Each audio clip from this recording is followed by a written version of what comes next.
Welcome back to Bazooka Kickboxing and MMA. Today's episode, powered by Hayabusa, is all about how to beat a taller fighter.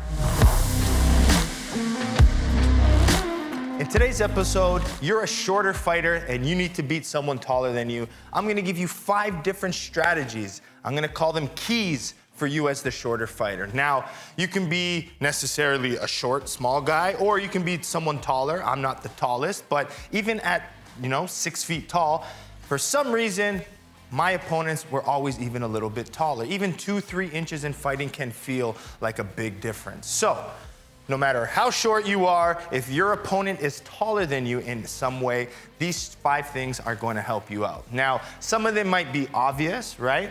So, let's get into the obvious one, right? And everyone knows who I am, what my style is, and what I brought in the ring. So, number 1, okay? And this is quite obvious, is attacking the legs, right? Being the shorter fighter, you have quicker access to the legs. Now, what happens now when you attack the legs, right?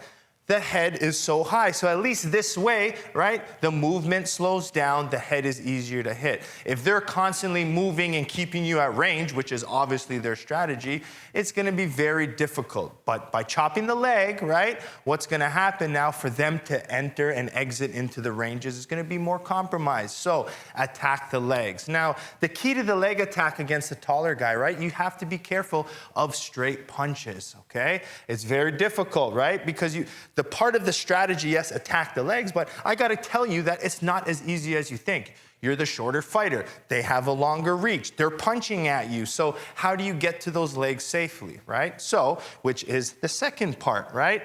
In order to attack the legs, I gotta close distance safely. So how do you close distance safely? The main one you're gonna hear, and for mixed martial arts, I really recommend this one, is using head movement. So if someone's trying to keep me away with straight punches, because they're the tallest fighter, I gotta move my head. So entering, my head has to move to close that distance safely, okay?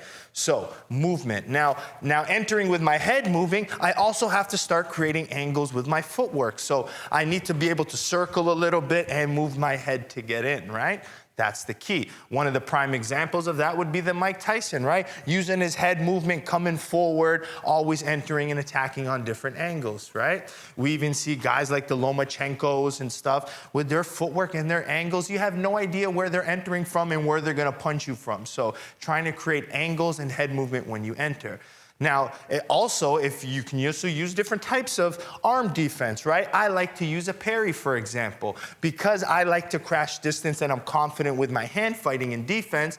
When a big guy is punching me, I'm using those skip step enters, right? The tie hops, because I need to close distance safely. So by me entering, with my knees up like this, I'm catching the punches and trying to jam their punch as they come in, right? So if I can close that distance safely and pin their arms, that is great. So entering on angles. Now, part of this movement is the ability to feint, right? So if I'm gonna close distance safely, I'm gonna feint, maybe get him to jab. As soon as the hand comes back, boom, I crash that distance. Move my head, angle, right? So you're starting to understand there's different strategies on how to close distance, but you have to do it safely, okay? So that's the key. So if I were to break point 2 down, I would say head movement, right? Very important.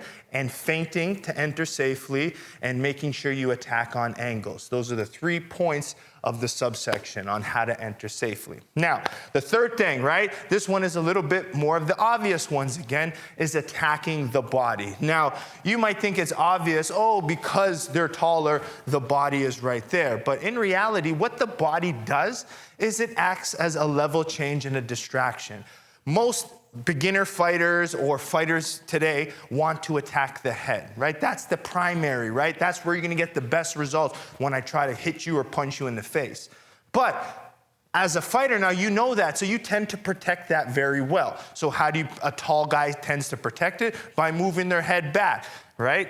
They move here, they evade, they roll with punches. It's very hard. But it leaves the stomach and the legs there. So by having a taller guy who moves his head backwards to evade punches, you have to attack the body.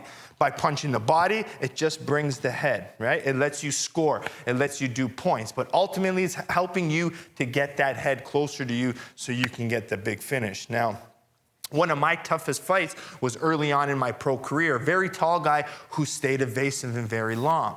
It took me basically to the 5th round to get the finish because it was that hard to enter with that high. Once I started attacking the body, the head came. But I discovered that later on in the fight. So you have to start attacking the body from an early part of the fight. Even if it's just to go head, body, head, just to create a distraction, a level change, it's very important to attack the body.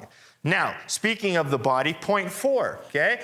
Now, this is good for MMA especially because you can do takedowns from it, but it works for Muay Thai.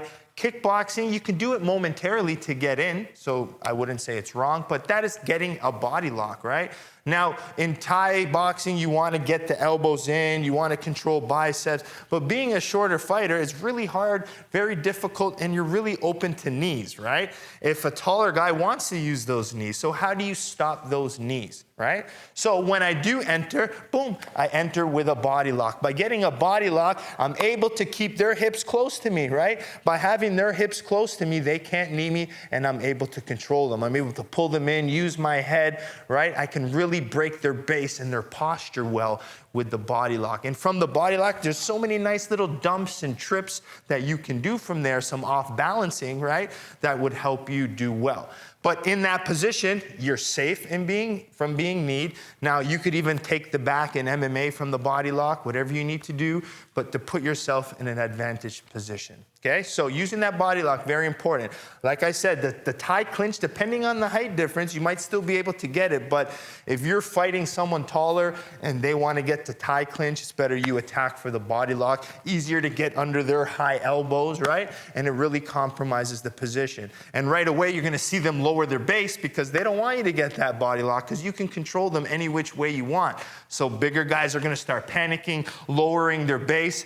They're going to give you your head at that point where you can start capitalizing on them lowering, right, from that body lock. Now, the 5th and final thing that I like to use, right, and this isn't very talked about a lot, and this is why, to me, it is one of the most valuable.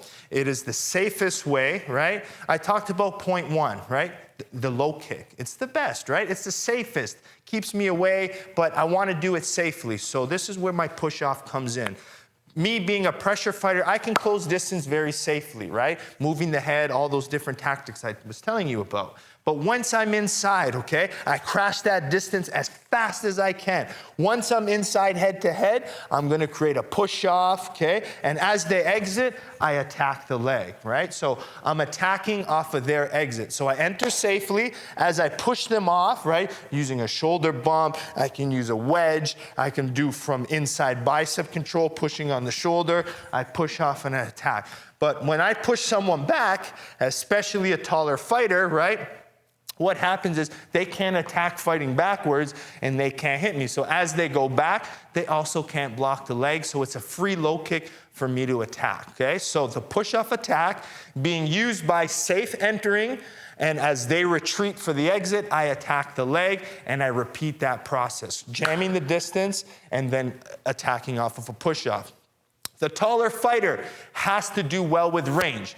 They're going to capitalize on you crashing in. They're going to stay long with front kicks. As you enter, they're going to try to hit you with knees. They're going to try to use straight punches and keep that distance long. They're going to make it tough for you to try to enter. But if you just, every time you get hit and you stay there, you try to enter, you get hit with a little jab.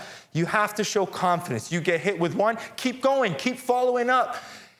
I'd rather you take one to get in, close that distance safely, push off, chop that leg, and repeat, instead of you just constantly eating jabs on the outside, which is the most frustrating thing for me watching as a spectator, any coach. Move your head when entering, okay? Especially with these taller guys. Move your head off the line, chop the legs versus their jab. Shut those legs down. Once the opportunity's there, attack the body. Create angles. Don't enter on the straight line. Body, legs, body locks, okay? Get inside and do some damage, okay?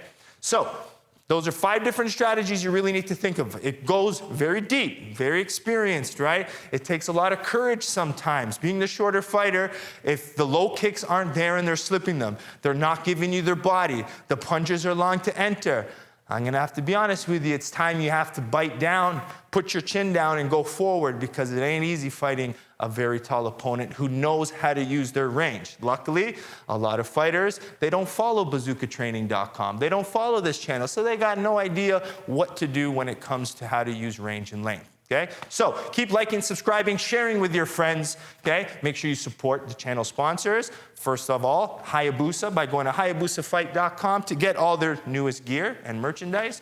You have Perfect Sports Nutrition with the code BAZOOKA20. You get 20% off all of your supplements. We got BazookaShop.com for all the bazooka swag. Last but not least, we have BazookaTraining.com. For only $9.99 a month, you get 4 videos from me each week. Every Monday, I release 4 videos. You got sparring drills, home workouts, tutorials, bag workouts, all different workouts that you can do from home anywhere in the world for only $9.99 per month. All right, keep liking, subscribing, and we'll see you next time here at Bazooka Kickboxing and MMA. Over 1 year in lockdown, an empty gym, a divided community, many questions unanswered. They're doing the best they can, trying to save their business. But on one man's 36th birthday, he decided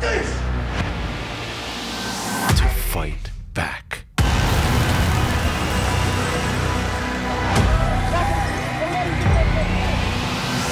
Subscribe now for only $9.99 USD a month. BazookaTraining.com.